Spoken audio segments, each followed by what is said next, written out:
श्री परमरहस्य वाचन अध्याय 10 श्लोक क्रमांक 10 ओवी क्रमांक 110. श्री गणेशाय नमः. श्री गुरुभ्यो नमः. श्री सरस्वती नमः.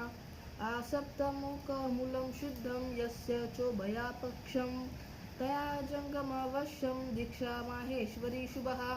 याकरिता सत्शिष्य जाण सप्तकुळ्या शुद्ध पाहून जंगम दीक्षा तया लागून द्यावी सत्य उद्धारा. जंगम कुळीचाच शिष्य पदी घ्यावयास निर्दोष उत्तम कुळ शुद्धी वेश माहेश्वर पूज्यतेची. स्वधर्मीचे ठाई रत माता पिता सहित बुरुद्रावतार सत्य गुरुस्थला जाणावे. गुरुस्थलाचे महात्म्य व्याधरे शिवागम वर्णिले जे अनुपम श्रोत्या लागी सादर. ये पूर्ण भुवाभ्याहस्ते नाग्रहा शंकरास्तता प्रमादात प्रत्यदीक्षासो वर्जये श्रावणत बुद्धे.